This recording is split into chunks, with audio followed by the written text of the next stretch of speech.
आ जाए। ठीक है, चलिए तो पहले बात करते हैं बहुलक की।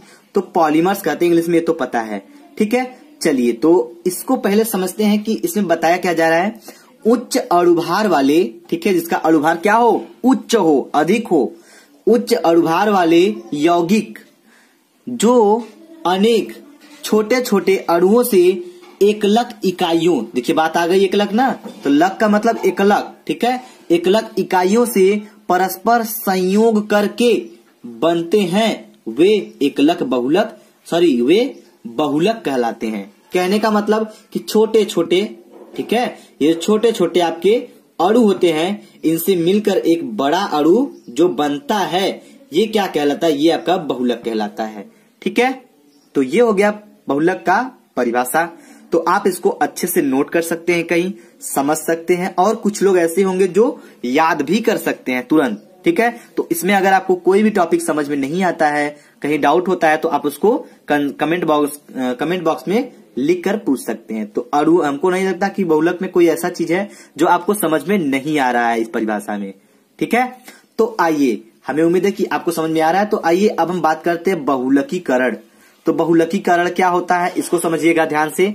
तो बहुलकीकरण क्या होता है, जैसे एक लक से, ठीक है, एक लक से बहुलक बनने की प्रक्रिया बहुलकीकरण कहलाती है। ठीक है, तो हमें उम्मीद है कि आपको बहुलक और बहुलकीकरण अच्छे समझ में आ गया होगा।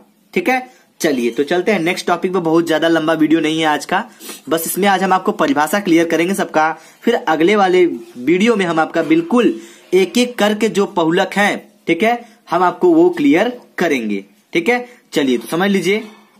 अब देखते हैं बहुलकों के प्रकार। बहुलक के कितने प्रकार होते हैं, इसको इंग्लिश में कहते हैं काइंड्स ऑफ पॉलीमर्स। ठीक है, चलिए तो संश्लेषण के आधार पर बहुलक के प्रकार, चलिए समझते हैं। संश्लेषण के आधार पर बहुलक कितने प्रकार के होते हैं, 2 प्रकार के होते हैं। कौन कौन से, योगात्मक बहुलक और दूसरा क्या है, संघनन बहुलक। ठीक है, तो ये 2 प्रकार के बहुलक आपके होते हैं। तो बात करते हैं पहले हम योगात्मक बहुलक क्या होता है, उसके बाद देखेंगे हम संघनन बहुलक क्या होता है, और अच्छे से इसको बेसिक तरीके से आपका कंसेप्ट जो एकदम क्लियर कर देंगे हम। ठीक है, तो ध्यान समझिएगा बस। चलिए तो देखिए क्या पहले हम समझेंगे योगात्मक बहुलक क्या होता है। तो चलिए देखिए,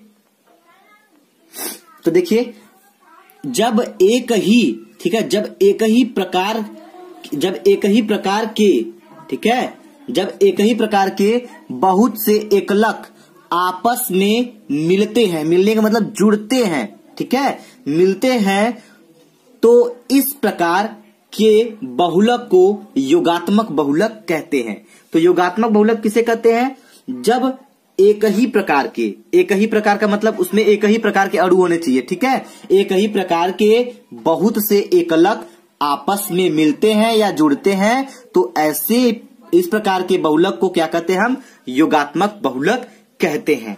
ठीक है, चलिए तो देखिए ध्यान से, जैसे आप सीकड़ वगैरह देखे होंगे तो क्या होती है, वो एक ही प्रकार के, एक ही तरीके से लगे होते हैं सब।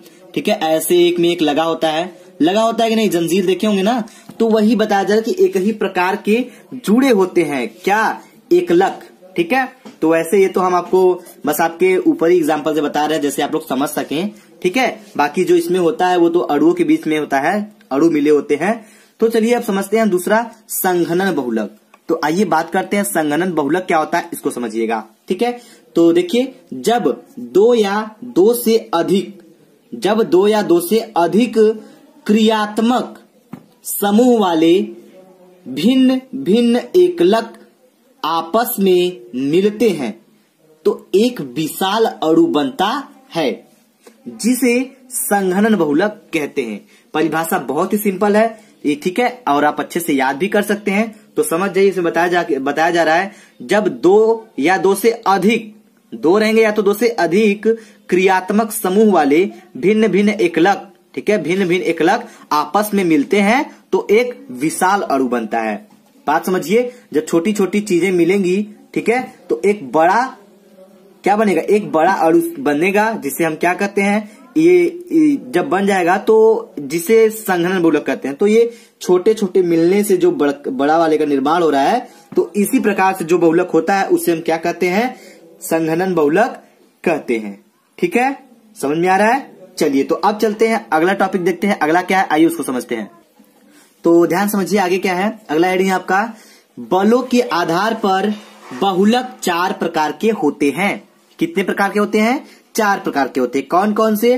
प्रत्यास्थ बहुलक, ठीक है, दूसरा होता है रेशेदार बहुलक। अब आप लोग रेशेदार बहुलक को रसेदार बहुलक मत कहिएगा, ठीक है, क्योंकि कितने लोगों के मुंह में पानी आ गया होगा।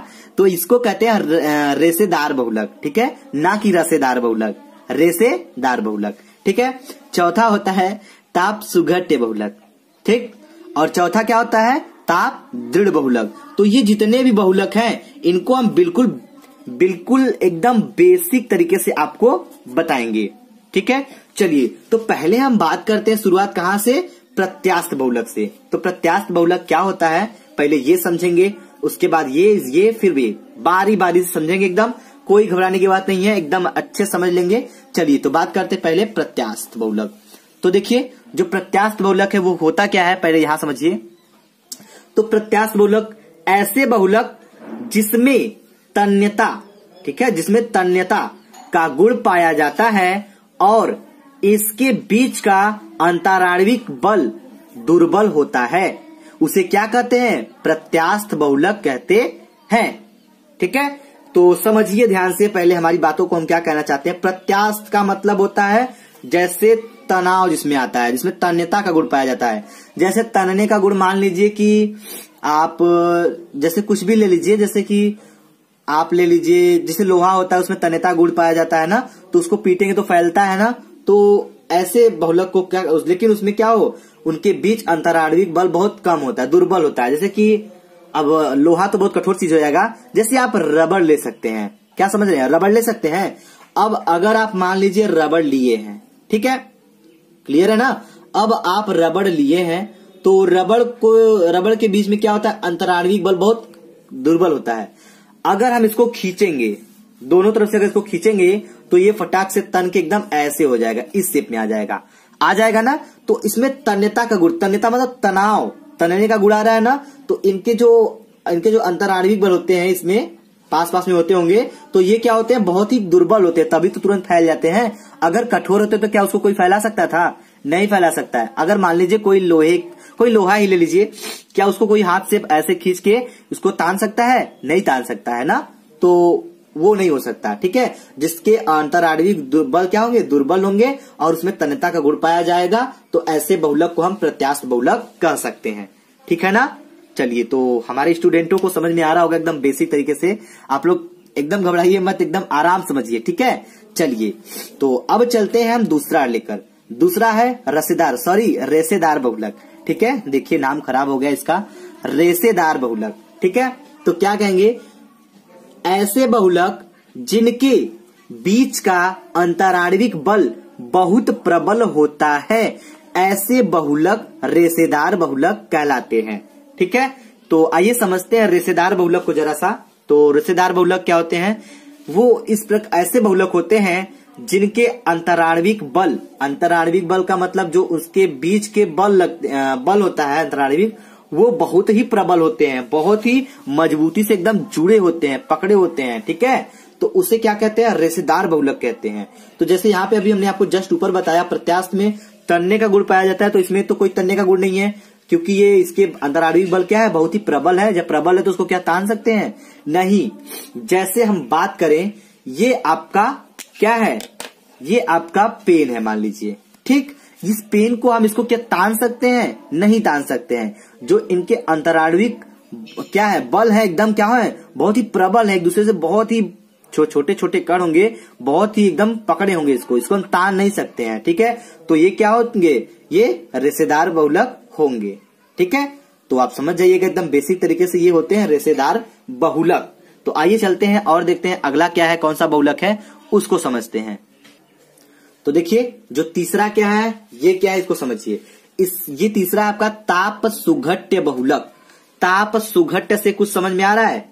ताप तो समझ में आ रहा है, सुघट्य बहुलक। अब सुघट्य से थोड़ा सा दिमाग में कंफ्यूजन बन रहा होगा आपके, तो बिल्कुल नहीं कंफ्यूजन बनाना है, आइए समझ लेते हैं। ऐसे बहुलक जिनको ताप देने पर वह नर्म हो जाता है। ठीक है, ताप देने पर क्या होता है, नर्म हो जाता है, लेकिन उसे ठंडा करने पर पुनः कठोर हो जाता है। ऐसे बहुलक को ताप सुघट्य बहुलक कहते हैं।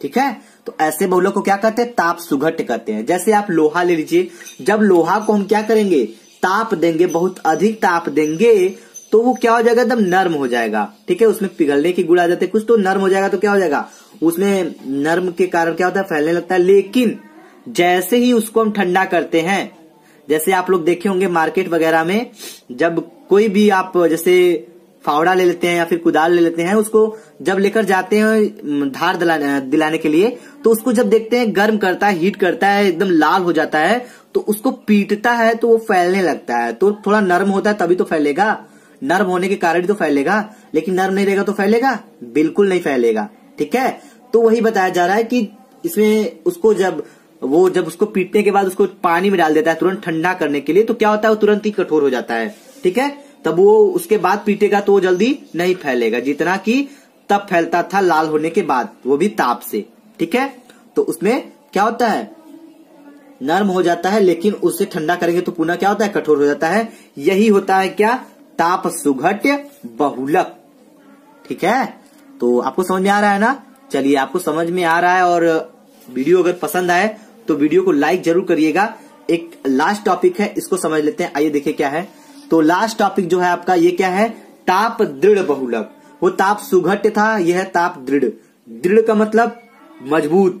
ठीक है, तो इसको समझ लेते हैं थोड़ा सा। मजबूत है तो कितना मजबूत है देख लेते हैं इनको भी। तो ऐसे बहुलक जिनको ताप देने पर वह और भी कठोर हो जाता है, ताप दृढ़ बहुलक कहलाता है। अब देखिए, ऐसे बहुलक होते हैं जिनको थोड़ा सा ताप देंगे तो वो और भी कठोर हो जाते हैं। क्या हो जाते हैं, और भी कठोर हो जाते हैं, वो कहलाते हैं आपके ताप दृढ़ बहुलक। तो ये हो गए आपके बहुलक के जो नाटक थे, ये हो गए बहुलक के नाटक।